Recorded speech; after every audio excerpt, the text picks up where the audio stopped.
사람은 떡으로만 사는 것이 아니다라는 말씀을 가지고 오늘 말씀을 전하려고 합니다. 성탄절 하면은 보통은 사랑과 섬김, 오신 이유, 뭐 이런 이야기들을 통해서 마태복음 1장에 있는 말씀, 1장, 2장, 누가복음 초반장에 있는 말씀 등을 가지고 우리가 이 본문을 경험합니다.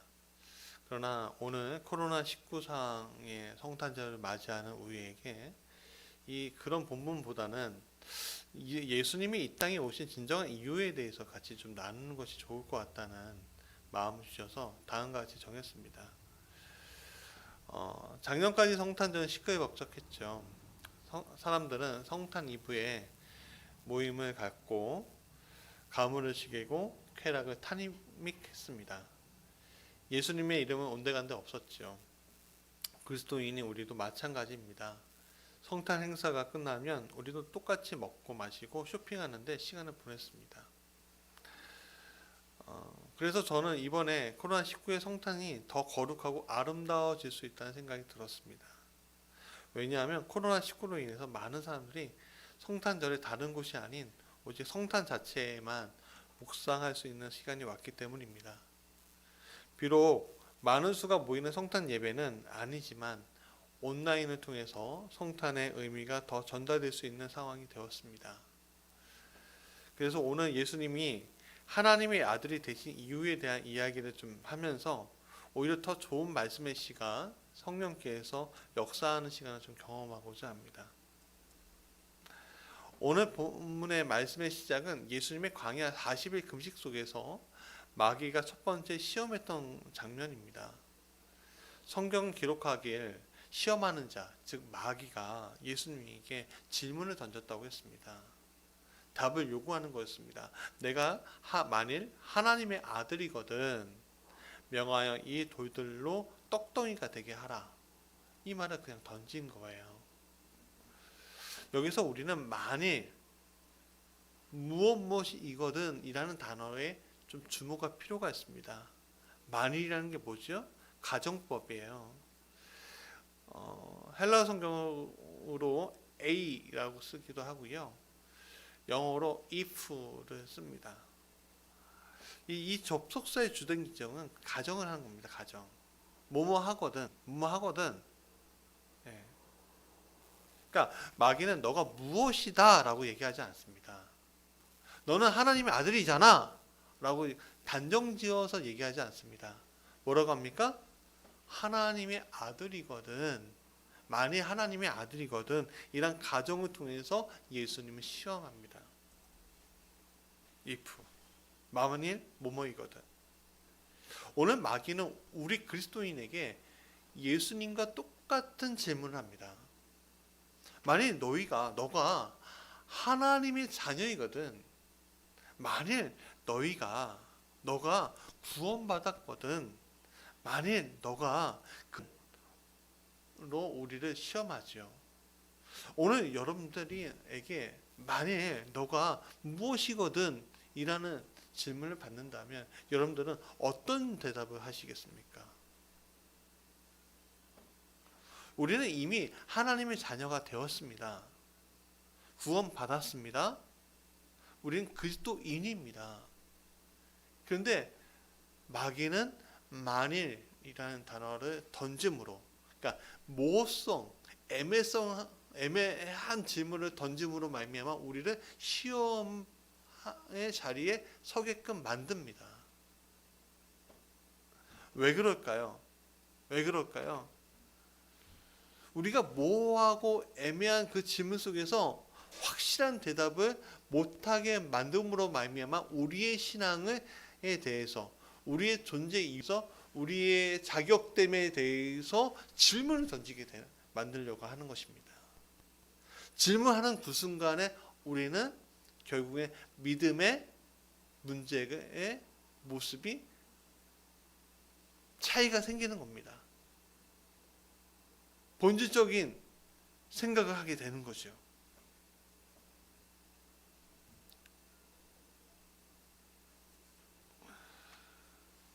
자꾸만 하나님의 자녀가 된 것을 증명하라고. 그리스도인이 된 것을 증명하라고. 너 하나님의 자녀면은 면서 그리스도인이면서 너 이따위로 살면 돼? 너 이렇게 살면 돼? 이렇게 판단하면 돼? 너 이렇게 선택하면 돼? 우리에게 계속 이렇게 만들어 질문해요. 생각해보면 나는 이렇게 살면 안 되거든요. 사실은 우리는 이렇게 살면 안 되잖아요. 그렇죠? 우리가 신령과 진정으로 진리와 영으로 우리가 예배의 자리에 내가 서고 있는지 아닌지 헷갈리면 안 되는 거잖아요. 근데 우리는 자꾸만 의문을, 특히 오늘 코로나19 상황에서 그 질문은 더 많이 우리에게 던져집니다. 너 이런 상황에서 예배할 수 있냐 이거죠. 결국에는 우리가 세상 살면서 오늘의 이 문제, 예배에 대한 문제뿐만 아니라 오늘 우리가 세상을 살면서 겪게 되는 수많은 질문들과 문제 앞에서의 그런 이야기들은 이 질문 앞에서 물음표가 던져지게 되는 것이죠. 근데 생각해 보십시오. 내가 이 질문에 대한 답을 정확하게 할 수 있는지. 사실 이 질문을 정확하게 한다면 우리는 어쩌면 돌을 떡으로 만들 수 있게 되는 것입니다. 그러나 생각해 보십시오. 우리가 돌을 떡으로 만들 수 있습니까? 우리가 그런 능력이 됩니까?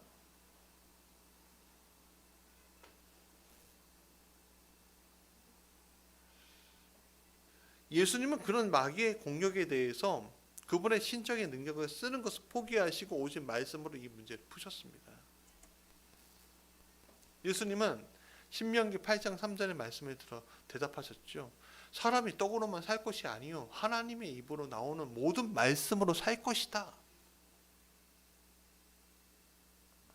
왜 예수님은 자신의 가지고 있는 신적인 능력 대신 말씀으로 이 문제를 대하셨을까요? 돌을 떡으로 만든 능력이 없었을까요?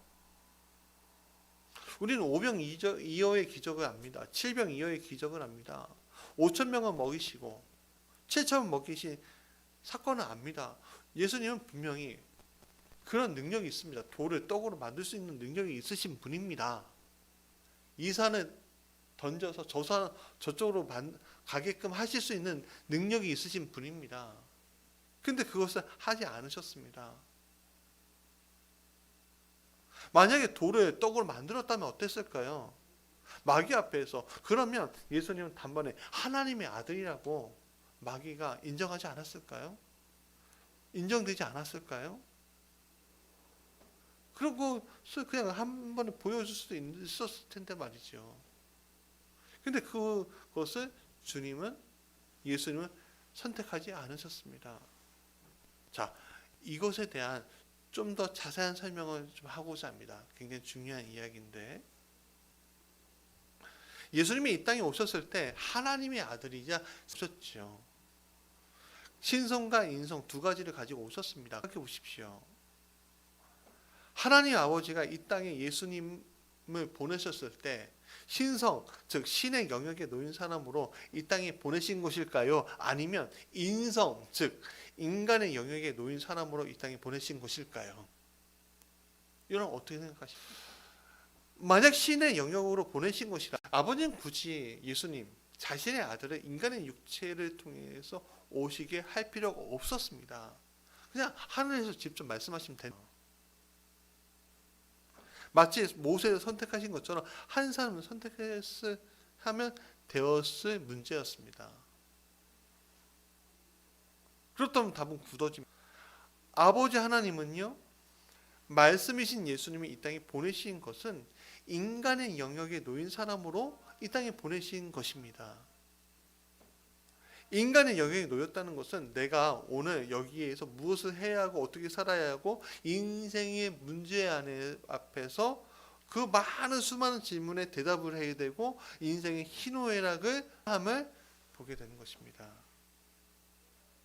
그리고 사람 많은 순간과 순간에 선택을 하면서 어떤 것이 옳은 선택인지 모른 채 이 땅에 있어야 한다는 거죠. 모름과 무지. 즉 사람은 항상 모름, 즉 무지 속에서 답을 찾아가는 존재입니다. 저는 예수님도 처음부터 태어난 그 순간부터 모든 답을 알고 계셨다고 생각하지 않습니다. 오늘 가온이가 유아 세례를 받았습니다. 저 1살짜리 아이가 얼마나 알아도 알면 알겠습니까? 답을 다 알고 있을까요, 저 아이가? 오늘 큰 아이, 저는요, 좀, 말씀을 준비하면서 좀 충격을 받은 게 있었는데, 왜냐면 저희 큰 아이의 카카오, 그, 네임이라고 해야 되나요? 거기에 이렇게 쓰잖아요. 오늘 상태가 어떻다. 제가 봤는데요. 나는 왜 살지? 이런 질문들이 있는 거예요. 그래서 깜짝 놀랐습니다. 그리고 안심했습니다. 사춘기 때 저 질문을 해야지 라는 생각이 들었습니다. 사춘기가 아니고선 저 질문을 어떻게 하겠어. 다 나이가 먹고선 그 질문하면 안 되잖아요. 그렇죠? 사춘기 때 해야죠. 그러니까 우리 사춘기 아이들도 그 질문에 자기가 왜 사는지, 내가 뭐 해야 하는지에 대한 그 질문에 대답을 하려고 찾으려고 노력합니다. 물론 예수님은 뛰어난 일면이 있으신 분이셨습니다. 그러나 부모의 질책도 받아야 하는 시절이 분명히 있었죠. 예수님이 어렸을 때 6월절에 부모님과 예루살렘 성전 갔다가 부모인 요셉과 마리아는 돌아오고 있는데 보니까 예수님이 없는 거예요. 그래서 찾다 헤매다가 어디서 찾았죠? 성전에서 찾았습니다. 그래서 예수님 멋진 말을 하죠. 뭐라고 합니까? 내가 내 아버지의 집에 있어야 할지 모르셨습니까? 근데 그 전에 한번 보세요. 내 아이야 왜 너가 여기 있느냐? 질책 당했잖아. 맞아요. 그 아이는요 거기 있으면 안 되는 거였어요 원래. 그렇지 않습니까? 우리는 예수님의 신적인 능력 대단하다 그것을만 볼 뿐이지 그 어린 아이가 거기 있으면 안 된다는 것에 대해서 부모 곁에 없었다는 것에 집중하지 않아요. 가끔은 만약 우리 아이가 그랬다고 해보세요. 깜짝 놀라죠. 그렇지 않겠습니까? 근데 그래서 예수님의 사역이 시작이 30쯤에 시작되었다는 것을 보면 예수님 살아오면서 그 수많은 것들의 모름을 분명히 대답을 찾고 자신의 무지에 대한 대답을 찾는 순간이 분명히 있었을 것이다 라는 게 저의 결론입니다. 오늘 우리도 마찬가지입니다. 우리도 수많은 모름 속에서 살아가고 있습니다. 제가 이제 몇 년 후면 벌써 50이 되더라고요. 근데 모르는 게 너무 많습니다. 특히 어떤 기계적인 문제만 국한된 것이 아니라 인생에 대한 질문이 계속 나오더라 이거지요. 한 살 한 살 먹어가면서 인생을 살아가다 보니까 이것이 옳았는데 라고 생각했는데 어느 순간에 보니까 이것이 옳은 게 아닌 게 발견이 됩니다. 여러분은 어떠십니까? 그럼 결국 다른 대답을 찾게 되죠. 그렇기 때문에 우리도 인생의 무지 속에서 인생이란 답을 찾아가는 그 자리에 우리가 놓이게 된다는 것입니다.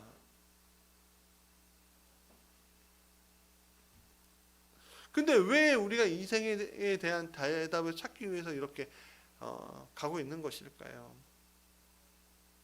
그것은 오늘 우리가 하나님이 믿어지지 않기 때문에 그렇습니다. 왜 우리가 모태신앙임에도 불구하고 수십 년 동안 교회에 다녔음에도 불구하고 왜 우리가 이 질문에 대해서 고민할까요? 교회에 소속되어 있는데도 불구하고 기독교 문화 속에 있는데도 불구하고 왜 내가 하나님의 자녀인 것이 믿어지지 않고 고민하게 될까요? 여러분, 믿어지지 않으니까 삶의 변화가 없는 겁니다. 내가 구원받았는지 구원받지 못한 건지 헷갈립니다. 그래서 저 사람의 이야기, 이 사람의 이야기에 휩쓸리는 거죠. 세상의 정의는 아는 것 같은데 하나님의 정의가 느껴지지 않는 게 바로 오늘 우리의 모습인 거죠. 결국 모름의 영역에서 알의 영역으로 한 발자국도 내딛지 못하는 겁니다. 이런 삶의 영역은 마귀가 예수님에게 시험하듯 떡으로 사는 인생으로만 살 수밖에 없는 것입니다. 모름의 영역에 있을 때 마귀는 말합니다. 돌을 떡으로 만들라고. 우리는 떡을 먹기 위해서 떡을 만들 궁리랍니다. 돌을 팔면 되지 않아요? 돌을 어떻게 좀 갈아갖고 어떻게 해보면 되지 않을까요? 여러분, 몇 년 전에 IT에서 대지진이 일어났을 때 아이들이 고통당했습니다. 아이들은 먹을 것이 없으니까 흙으로 떡을 만들어 그 배고픔을 달랬다는 거예요. 그러나 그것이 그 아이들 살립니까? 서서히 죽어가게 만들지요. 그래서 오늘 우리는 방법이 없습니다. 돌을 떡으로 만들 방법이 없으니까 해답을 찾기 위해서 마귀와 타협하고 마귀에게 진리를 알려달라고 하고 방법을 알려달라고 애원하고 마귀가 주는 지혜를 가지고 우리는 살았다, 해결했다라고 이야기합니다. 이사야서 5장 22절에 이렇게 얘기합니다. 악을 선하다 하며 선은 악하다 하며 흑암으로 강명을 삼으며 강명으로 흑암을 삼으며 쓴 것을 단 것을 삼으며 단 것을 쓴 것을 삼는 자는 화 있을진저라고 얘기합니다. 고린도후서 11장 14절 이렇게 얘기합니다.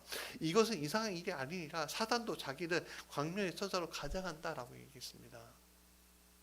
거짓은 광명으로 옵니다. 돌을 떡으로 만들 방법을 가르쳐 주겠다 얘기합니다. 그 실제로 그렇게 만들어 줍니다. 사람들은 그것에 대해서 열광합니다. 왜? 사람은 떡, 즉 밥을 먹어야 하기 때문에 그렇습니다. 사람은 무엇인가 성취해야 하는 욕구가 있기 때문에 그렇습니다. 무엇인가 나 안에 채워야 하는 욕망이 있기 때문에 그렇습니다. 그래서 그 밥을 먹기 위해서 우리는 수많은 타협을 하고 그 타협을 하면서 오늘까지 살아오는 것입니다. 밥이 정이요, 밥이 삶이 되는 그 순간이 오는 것이지요. 제자도 마찬가지였습니다. 그들도 떡으로 사는 인생이었습니다. 말씀 자체이신 예수님 만났지만 모름으로 갈 수밖에 없는 것입니다. 모르기에 예수님이 약속을 받지 못하고 예수님이 십자가에서 돌아가시자 자신들의 고향으로 그냥 흩어져 버린 겁니다.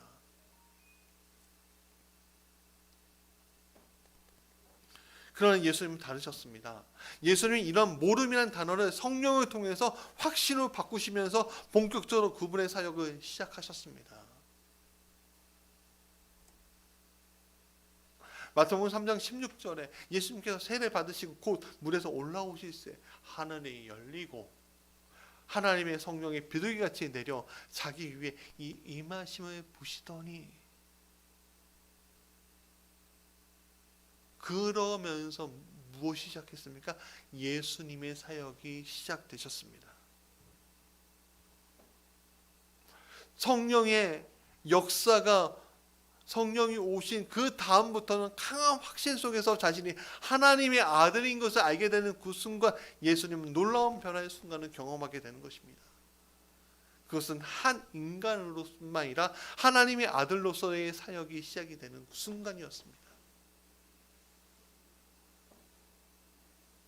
하나님의 아들로서의 사역이 되는 그 순간에 이제는 떡을 바라보고 떡을 향해서 사는 인생이 아니라 하나님이 떡이고 하나님의 말씀이 떡이 되는 세계관으로 완전히 바뀌게 된 것입니다. 그러니까 마귀가 너가 떡이 중요하다. 세상은 떡으로 움직이는 거야. 그러니 너가 세상에 없는 능력, 즉 돌을 떡으로 만들 때 진짜 하나님의 자녀가 되는 것이야. 그것이야말로 너가 인정받는 것이야 라는 것을 거부할 수 있게 되는 것입니다. 하나님 예수님은 아니다라고 분명히 말씀하셨습니다. 떡으로 세상이 움직이는 것이 아니라 하나님의 말씀이 세상을 움직이게 하는 것이다.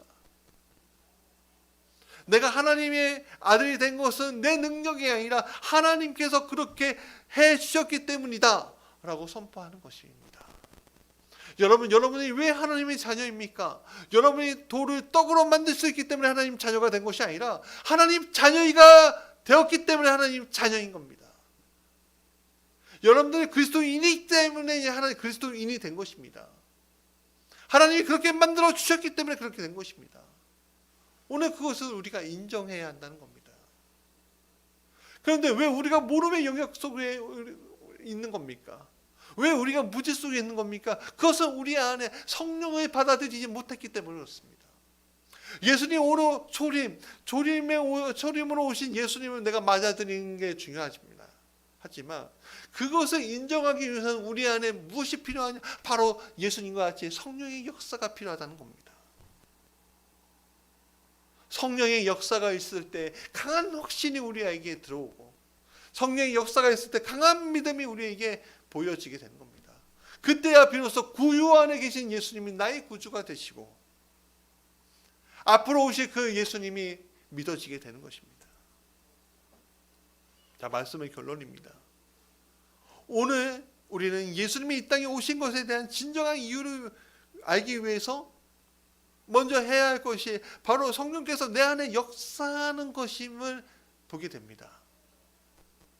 돌을 떡으로 만드는 것이 아니라 하나님의 말씀이 내 것이 되기 위해서는 하나님의 말씀이 내 떡이 되기 위해서는 성령께서 내 안에 역사해야만 된다는 것을 오늘 보게 되는 것입니다. 내 안에 성령이 오실 때 예수님의 탄생이 실제가 됩니다. 사람들은 질문합니다. 그게 정말이냐? 그게 실제냐? 그거 거짓말이네. 사람들이 지어낸 것이 아니냐? 성경은 다 거짓말이다. 어떻게 사람이 장애인이 그냥 말 한마디로 고칠 수가 있느냐? 사기치는 거다. 어떻게 죽은 소녀가 일어날 수 있느냐? 거짓말이다. 사기다. 세상 사람들이 그렇게 얘기합니다. 그러나 오늘 우리가 그것이 믿어지는 이유는 성령이 내 안에 강한 확신 속에서 임하시기 때문에 그렇다는 겁니다. 오늘 예수님이 이 땅에 오신 이유는 우리를 구속해 주시고 우리를 구원해 주시기 위해서 이 땅에 오신 것인데, 근데 그것이 믿어지기 위해서는 내 안에 성령이 임하셔야 한다는 겁니다. 코로나19 상황에서 우리가 놓치지 말아야 될 것이 바로 이 지점입니다. 성령이 내 안에서 역사하는 그 지점을 우리가 놓치는 그 순간 우리는 오프라인이든 온라인이든 하나님의 교제가 사라지고 하나님 안에서의 교제와 하나님 안에서의 봉사와 헌신이 사라지는 그 순간 우리는 교회가 아니게 되는 것입니다.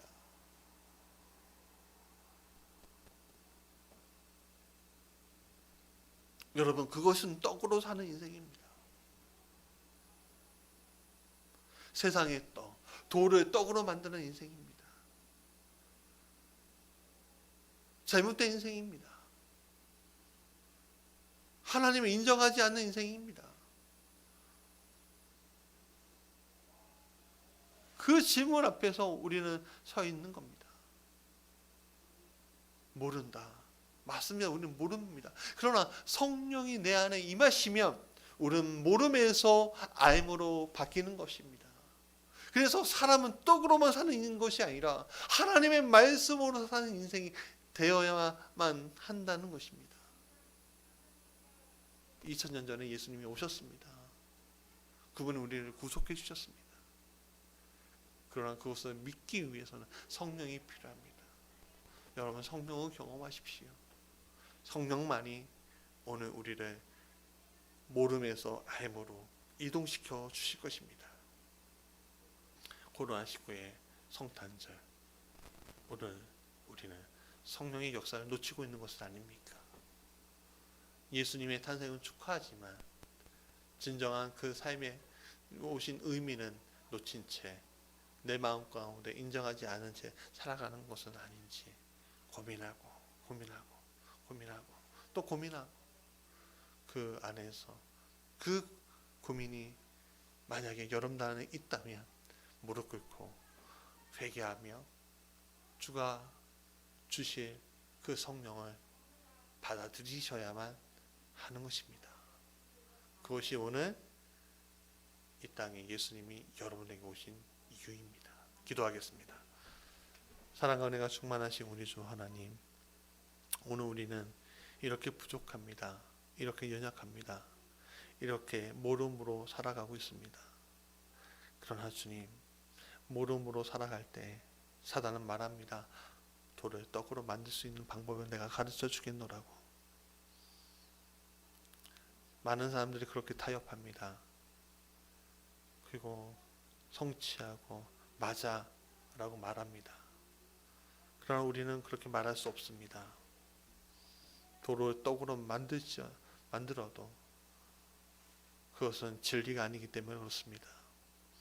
이 세상은 떡으로만 사는 것이 아니라 하나님은 말씀으로 살고 하나님을 인정함으로 살고 하나님을 구함으로 사는 것이기 때문에 그렇습니다.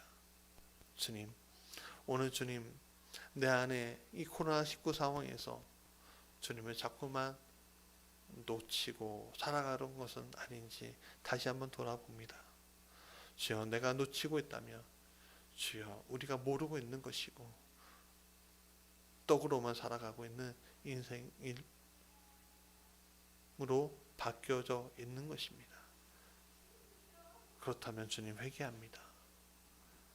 이제는 성령께서 이 어리석은 영혼 가운데 오셔서 다시 한번 하나님의 역사가 임하게 하여 주시고 모름에서 알의 역사 안에 있게 하시고 성령의 도우심을 통해서 다시 한번 모든 것이 인정되고 모든 것이 회복되는 역사로 이 자리에 설 수 있도록 우리를 도와주시고 붙잡 주옵소서. 우린 자녀이고 우린 그리스도인이고 제자임을 다시 한번 고백합니다. 주여,